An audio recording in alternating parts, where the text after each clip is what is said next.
Yo, what up? All right. We got part two of Nick Mullen's The Year of the Dragon. Okay. Part two. Yeah. Yeah, man. Part one was funny. Very funny. Very funny.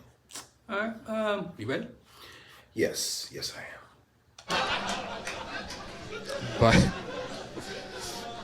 yeah, no. So I was down there, and I have to travel to say all this bullshit, on the road a lot. Which seems, the shows are fun, but being on the road, it's lonely, it sucks. And so in different towns, I usually try to find like a little museum or something to go do. Otherwise, I'll just kill myself in the hotel room with peanut M&Ms, most likely. Just suffocating on peanut M&Ms. So I was down in South Carolina, and I had some time to kill, among other things, obviously. And so I was like, well, I'll go learn something, right? But it's South Carolina, not a very learned place. So there was no interesting museum. So what I ended up doing is I went on a $15 walking tour of, let's just call it a house built under questionable circumstances. It was a guy who's a slave owner's house. And then you go in, and they're like, he owned the most slaves. And I'm like, don't say it like that. Why? Don't use that tone in describing it. It was a guy that owned like all of these fucking slaves. But then it was just like a house downtown. It wasn't like a farm. There was like nothing for them to do even. And it's like, that's got to be the worst guy to be during slavery. It's the guy that's just like, I just like collecting them. They're like Pokemon to me, basically. I'll stack them up, I'll feed them stuff, see if they evolve. And then me and my friends fight them. We fight them together. Damn. Make them stronger. Ah. I don't know. It's crazy. That guy was probably just autistic, right? That's like... Because they didn't have, like, Funko Pops in 1820. If you had autism in the South in 1820, you were like, I have the most slaves. I have all of the slaves now in my house. They're like, yeah, Jeremy's been struggling in school, but we got him slaves. And he's happy with his slaves. So Shit. right. But yeah, no, that tour, the wildest thing happened on that tour, and I want to tell you guys about it because it kind of blew my mind, because it was a tour group. I was with other people, and I was the only one that like reacted viscerally to this bizarre thing that happened on the tour. Because we're doing the tour, and the tour guide, first of all, it was Paula Deen. It was Paula Deen. I wasn't like, hey, that looks like, it was Paula Deen. That's where she wound up after she got canceled. Is tour guide at the slave owner's house, which was an unfair cancellation, by the way. I should let you know that. I'm a Paula Deen truther. That was the only one I didn't agree with. She got hemmed up on bullshit. Because I don't know if you remember what she got canceled for? She got canceled for saying the N-word, which, hey, yeah, don't do that, right? That's bad. But the context is important because, well, here's why. Because, I'll explain. Because she didn't get caught saying the N-word, right? It wasn't like she was on a hot mic on her show being like, hey, y'all want to hear something funny? It wasn't like that. Here comes my favorite word. It wasn't, that's not it. No, it was during like a deposition. It was like a legal fucking bullshit thing, right? And a lawyer asked her, and she has to tell the truth. The lawyer said, have you ever said the N-word? And what Paula Deen said was, yes, I said the N-word one time 40 years ago. Which has got to be the record.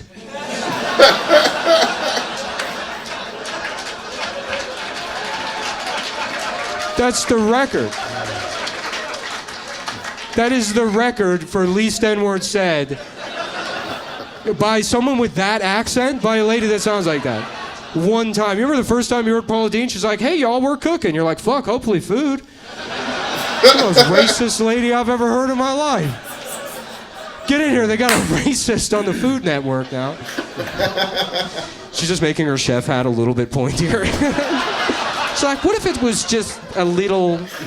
I know it's supposed to be poofy, but just a little, just a point, I'm not gonna do the eyes, just the point. I just want the point part of it. You think she's probably not even the worst chef, honestly. I mean, honestly, think about it. Who do you think uses the N-word more? Both hard R and soft A inclusive. Paula Deen or Guy Fieri? Who? Which one? Damn. Which one? Which one? You know, as soon as those cameras stop rolling, you know they probably have to edit it out a lot. You know he's had like a fucking like triple bacon heart attack breakfast burrito and taken a bite and just been like, boo. That's a breakfast burrito right there. That is a fucking... They're like, yeah, Guy, you did it again. You fucking... I know it was a soft A, but you probably, I mean... It's the Travel Channel. I don't know. We're already in a lot of hot water with Paula Deen. Oh, fuck. Yeah. Yeah, so anyway, so she's a tour guide at this slave owner's house now. And no, it was wild. It was crazy. I was doing this tour, and you're doing the tour, and maybe I'm spacey or something. I just kind of forgot that it was a slave owner's house because they don't really talk about it because it's South Carolina, so they're like, we still kind of think it was good. You know, they don't... Honestly, it was mostly, they're like, this is heart pine. That's what the banister's made out of. And you're like, oh, wow, okay. It was like a Fuddruckers from the 1800s. It's like commemorative plates on the wall and shit. So they don't really talk about the slavery thing until you get to the third floor of the house. And you get to the third floor of the house, and there is a dramatic tonal shift. And the tour guide, she starts getting quiet, right? She starts lowering her voice. And at the time, I thought she was getting quiet due to the emotional severity of what we were looking at. Because when you get up to the third floor, there's nothing on that floor except for this glass display case. And in the glass display case, they have these collars that have numbers on them that the slaves were forced to wear. And everybody's familiar with the history of slavery. But when you see physical evidence of it up close, it's like a very moving experience. You know, you start to cry, you get goosebumps. It's powerful to watch or witness, I guess. And like I said, the tour guide, she's getting quieter and quieter. And she says, and these were the collars that were put on the men and women that were forced to work in this house. And on this floor, we have to keep our voices down because upstairs is the great-great-grandson of the man that built the house.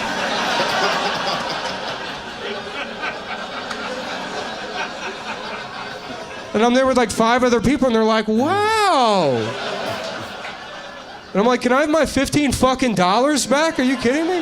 What do you mean he's upstairs sleeping at 3 p.m.? Wake his ass up, get him down here, let's beat him to death with his shoes. That's fucking wild. Okay. That's like if you went to Auschwitz and they were like, that's where the trains pulled in, and you see that little duplex over by the gift shop? That's old Billy Hitler's place. Yeah. Can you believe that? Sort of an Auschwitz miracle. They kept it in the Hitler family the whole time. Man, through thick and thin, it's a Hitler property. Anyway, so I guess it's good all those people died of COVID, probably.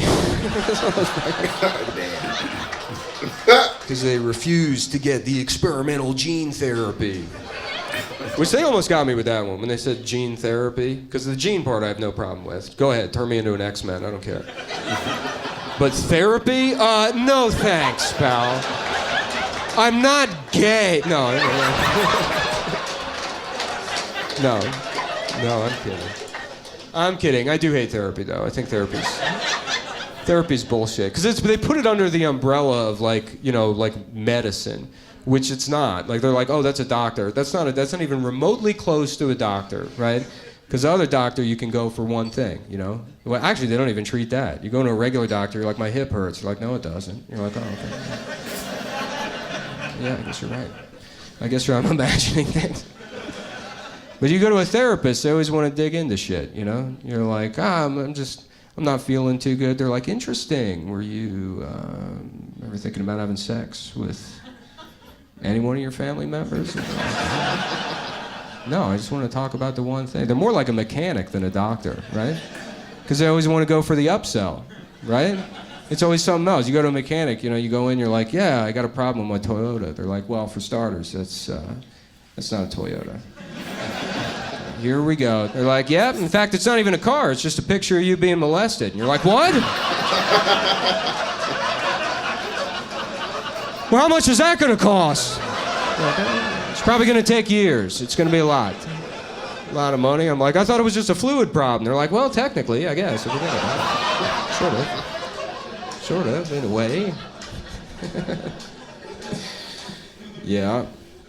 So I can understand why they didn't get the vaccine, I guess. Do you guys care about the vaccine at all? Does anybody care? I don't have an opinion. Good. You still care? Good. I think the pandemic's over. I think it's done. I'm not paying attention to the numbers, but I feel like it's over.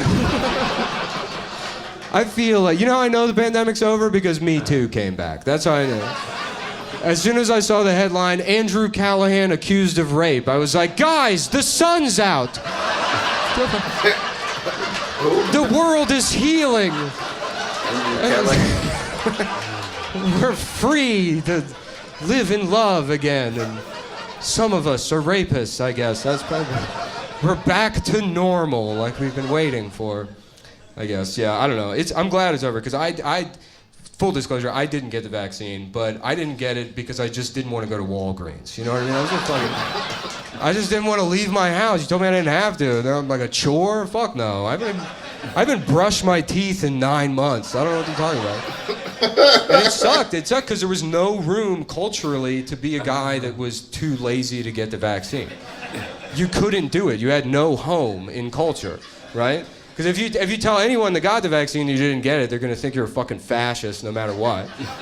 And then you can't talk to the anti-vax people because somehow they got their own goddamn science, which was the worst part about the pandemic, was the science and the math. I hated that the most. But you try telling one of them, you're like, yeah, I didn't get the vaccine either. They're like, right, because we don't know what's in all this mRNA stuff. And then I have to be like, oh, yeah, totally. That's yeah. Yeah, that's the problem, is the ingredients. There could be fentanyl in it, or I don't know. And I should have gotten it, too. I should have gotten it, because I got COVID like 7 fucking times. I just kept getting it. But it became like an ongoing problem, because it was like, I would be like, okay, what's going to happen? I'm going to get COVID 8 times. And then I'd be like, well, now my eye doesn't work, so does the vaccine bring that back? Otherwise, I don't think I need it.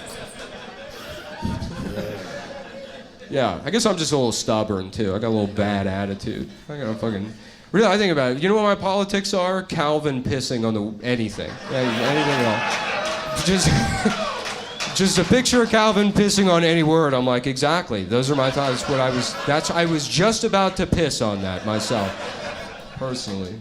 No, I'm just like stubborn. I think at a certain point I refused to get it for the same exact reason that to this day I still have not seen The Princess Bride. I think it's the thing. It's because the most annoying people I've ever met lose their minds when they find out either one of those facts. They're like, what do you mean you're having? I'm like, I don't know, it sounds like it's for babies. And they're like, no! It's for grown-ups. And it's like, that sounds like you like baby shit, pal. I don't know what to tell you. Sounds like you are into baby stuff. The Princess Bride. Yeah.